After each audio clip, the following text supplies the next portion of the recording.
Here is a typical North American front yard, made up of grass with a few plants placed here and there for color, and does little to attract wildlife like butterflies and birds. The problem with this type of yard is that it requires a lot of maintenance.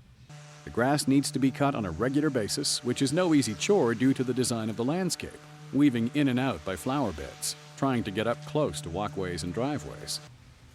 Most people think this kind of yard needs a lot of watering to keep the grass looking healthy and green, so excessive amounts of water are placed on the grass to prevent it from browning and burning. And the random grouping of flowers and location of flower beds require watering and weeding too, to keep them healthy, happy, and looking great. This is not only time-consuming, but not very water-wise. There are many resources in your community that you have access to that will help you save time, energy, and water when it comes to your yard. Check out your local garden society, plant nurseries, and town's utilities for helpful hints and programs they may offer. Having a yard that looks like this is hard work, time-consuming, and a water waster, and none of those things are good for us or our environment. But with a little bit of planning and a few hours of hard work, you can turn your yard from this into this, a beautiful, low-maintenance, water-efficient yard. Our 6 simple steps will show you how. It all begins with planning. As you can see from these photos, your options for creating your ideal, beautiful, and water-efficient yard are almost limitless. Whether you're building a new garden, changing your old design, or landscaping your property from scratch, there are several questions you should ask yourself before you begin planning your new design. What are you going to use your property for? Children? Pets? Entertaining? Do you want low maintenance, or do you like spending time working in the garden? Which location gets sun and which gets shade? What kind of soil is in your garden? What is the landscape like? Hills? Wet areas? Here's what one homeowner thought when designing her new water-efficient space. I've always liked the look of a front yard garden because I find it much more interesting than just a plain lawn. So when I decided to go ahead with a plan, I wanted to make sure that it was going to be low maintenance, that it would incorporate some native or indigenous plants, and that it be drought tolerant so I didn't have to worry about watering frequently, particularly because of the water restrictions that we have now and the concerns about water conservation. A good place to start is to make a simple labeled sketch of your yard. Show the location of existing trees, shrubs, and plants so you can work your design around them. Decide which areas should be grass, but keep in mind that the majority of your yard should be made up of trees, shrubs, ornamental grasses, ground covers, and water-efficient perennial and annual flowering plants. And to help you choose those water-efficient plants, we've included a separate section on this DVD dedicated to plant selection. For your patios and walkways, choose flag or paving stones, interlocking brick, loose gravel, or wood chips. These materials allow rainwater to return to the soil, helping to water nearby plantings.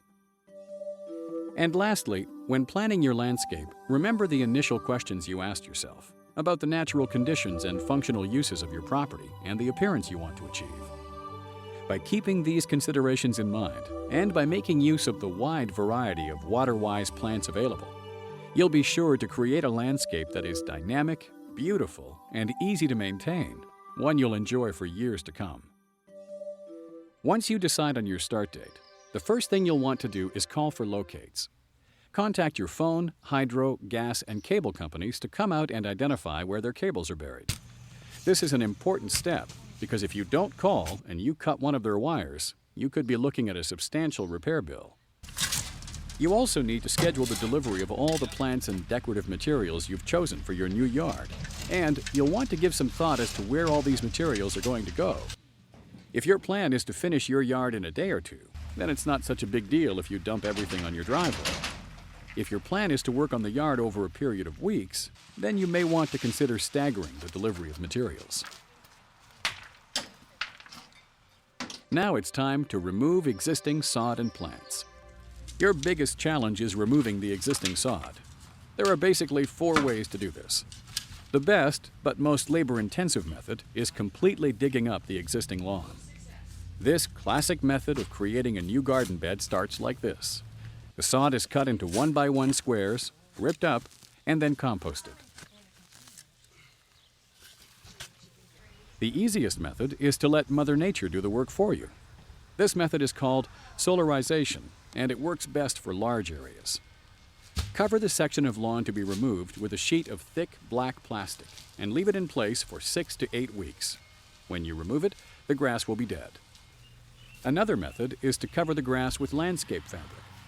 The fabric acts as a permanent barrier, killing off everything below it. The downside to this method is that because nothing penetrates the fabric, you basically lose access to the existing soil. So, if you want to plant over the fabric, you'll need to cut a hole in it. The last method is yet another alternative to the back-breaking method of sod removal: sod conversion.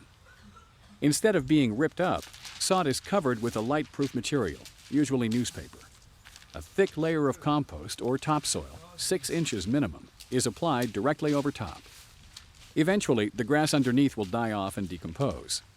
Planting can then be done without any cultivation of the soil, which saves a lot of work. This method works well in small areas. Now it's time to remove your old plants.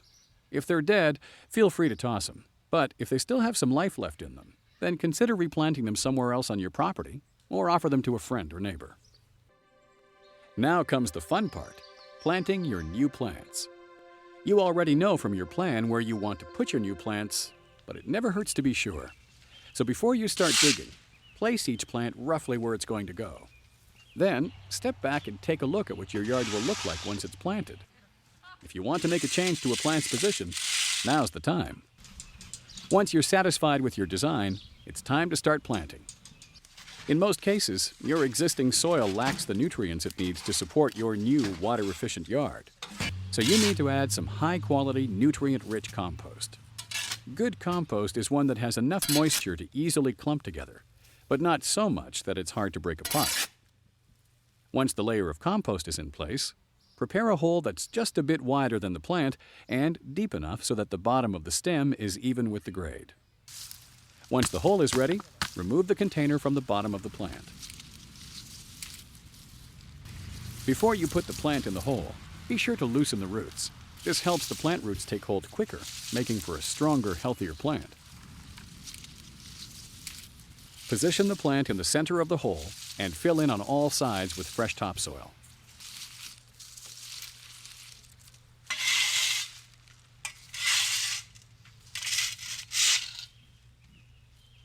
And that's all there is to it. Now it's time to add decorative materials to your new yard. The first and most important is mulch. On this project, we use 2 kinds of mulch: gravel and cedar. The benefits of adding mulch are many. Mulch keeps the soil cool and moist. It helps retain rainfall by preventing runoff. It provides excellent drainage, and it holds your plants in place. With the mulch in place, it's time for the finishing touches. Once again, the choices and combinations you have available to you are almost limitless. Careful placement of stepping stones can provide access from one side of the yard to the other. In this particular plan, the homeowner recognized that her postal worker always cut across her front lawn. So, she put in a walkway to make life easier. On this project, we used large boulders, small rocks, and flagstones to add beauty and functionality. The new yard is almost finished. There's just one more important step to complete: watering. This is perhaps the most important step. Your new yard needs a good, thorough soaking to help those new roots take hold. Our project was completed in about 4 hours, but the great thing about water-efficient landscaping is that it can accommodate any time frame and budget. You can do it all in a single season, or gradually convert your yard to a beautiful, water-efficient landscape over 2 to 5 years. Whether your project is big or small, there are plans and designs to meet every budget.